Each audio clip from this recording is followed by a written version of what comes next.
आज हम बायो के 5th chapter A cellular life के एमसीक्यूज को सॉल्व करेंगे। फर्स्ट क्वेश्चन है viruses are considered non living because first option है they do not mutate, so viruses में म्यूटेशन हो सकती है, तो ये ऑप्शन सही नहीं है।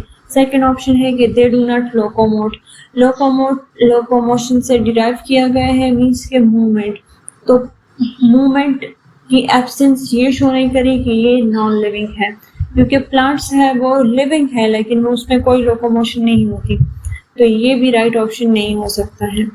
सी ऑप्शन है they can not reproduce independently, so ये राइट ऑप्शन हो सकता है क्योंकि वायरस इंडिपेंडेंटली रिप्रोड्यूस नहीं करते हैं बल्कि होस्ट की मशीनरी को यूज करके रिप्रोड्यूस करते हैं, सो ये ऑप्शन सही हो सकता है। डी ऑप्शन है कि इसमें न्यूक्लिक एसिड होते हैं, तो वायरस में न्यूक्लिक एसिड की प्रेजेंस ये शो करेगी कि वायरस लिविंग है, लेकिन यहाँ पर नॉन लिविंग फीचर का कहा है, तो नॉन लिविंग फीचर इसकी सी ऑप्शन की वजह से है, तो the right option is the C option. Second question है कि which of these are found in all viruses, options है envelope, nucleic acid and capsid, so envelope जो है वो ऑल वायरसेस में प्रेजेंट नहीं हो सकता है, तो ये ऑप्शन तो सही नहीं है। सेकंड बी ऑप्शन है कि डीएनए, आरएनए एंड प्रोटीन्स, तो डीएनए और आरएनए दोनों एक साथ किसी भी वायरस में नहीं हो सकते, या डीएनए होगा या आरएनए होगा, तो ये ऑप्शन भी सही नहीं है। सी ऑप्शन में है प्रोटीन्स एंड न्यूक्लिक एसिड, तो ये सही ऑप्शन हो सकता है क्योंकि प्रोटीन कैप्सिड होता है और न्यूक्लिक एसिड या डीएनए या आरएनए प्रेजेंट होता है हर एक वायरस में।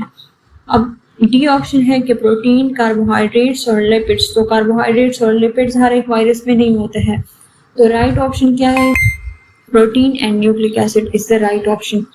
क्वेश्चन नंबर 3 है कि which step in the lytic cycle follows attachment of virus and release of DNA into the cell. अब यहाँ पे क्या कहा जा रहा है कि लाइटिक साइकिल अब यहाँ पे क्या पूछा जा रहा है कि लाइटिक साइकिल में वायरस अटैच हो गया है होस्ट के सेल में, होस्ट के सेल्स पे अटैचमेंट उसकी हो गई है और अपना डीएनए भी होस्ट में रिलीज कर चुका है, तो एब्जॉर्प्शन, अटैचमेंट और पेनिट्रेशन स्टेप्स इनकी हो चुकी है लाइटिक साइकिल की।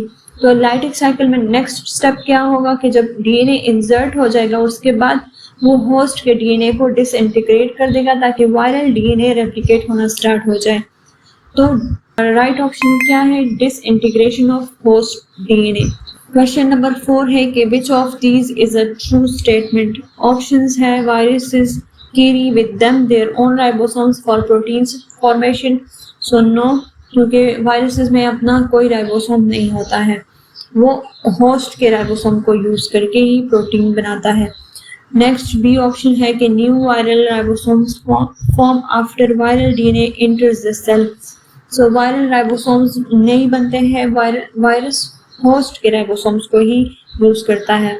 सी ऑप्शन है viruses use the host ribosomes for their own ends, तो ये ऑप्शन सही हो सकता है क्योंकि वो होस्ट के राइबोसोम्स को ही यूज करता है।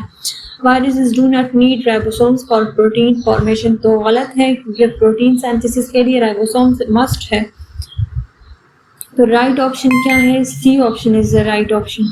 फिफ्थ नंबर क्वेश्चन है कि which part of an animal virus is not reproduced in multiple copies, options है envelope, so envelope multiple copies में प्रोड्यूस हो सकता है, प्रोटीन है वो भी मल्टीपल कॉपीज में प्रोड्यूस हो सकता है, कैप्सिड है वो भी हो सकता है।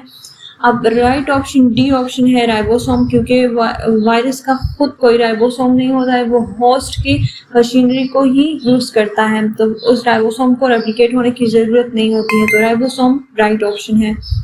सिक्स्थ क्वेश्चन है कि RNA retroviruses have a special enzyme that, options है disintegrate host DNA, polymerize host DNA, transcribe viral RNA to DNA, translate host DNA.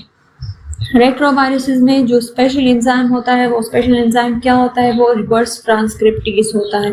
Reverse transcriptase का फंक्शन क्या है कि आरएनए को cDNA में कन्वर्ट करना, तो यहाँ पे transcribed viral RNA to cDNA, तो ये सी ऑप्शन सही ऑप्शन है।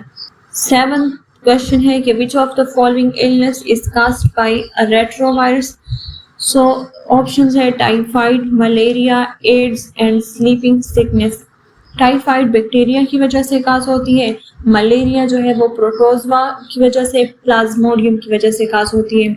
और एड्स को HIV काज करता है। और HIV वायरस रेट्रोवायरस की एक क्लास है। स्लीपिंग सिकनेस को भी प्रोटोजवा काज करता है। तो राइट ऑप्शन क्या है? एड्स है। C option is the right option. 8 number question है कि HIV primarily infects plasma cells, helper T cells, all white blood cells and red blood cells. तो राइट ऑप्शन है हेल्पर टी सेल्स, क्योंकि वो T cells को ही affect करेगा। उसकी वजह से इम्यूनिटी बहुत वीक हो जाएगी और अपॉर्चुनिस्टिक इन्फेक्शंस हो सकती हैं फिर फर्दर। क्वेश्चन नंबर 9 है कि पोलीमिलाइटिस अफेक्ट करता है मोटर न्यूरॉन को, सेंसरी न्यूरॉन्स को, ब्रेन को, मसल्स को।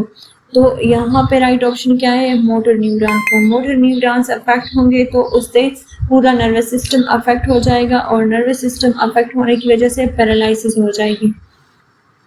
क्वेश्चन नंबर 10 है कि HIV अटैच टू, ऑप्शंस है CD4 protein, nucleoprotein, lipoprotein and glycoprotein.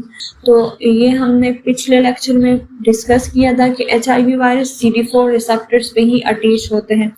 तो CD4 प्रोटीन ही राइट ऑप्शन होगा। तो A option is the right option. ये थे ए सेलुलर लाइफ चैप्टर के MCQs। नेक्स्ट क्लास में हम प्रोकैरियोट्स को डिस्कस करेंगे।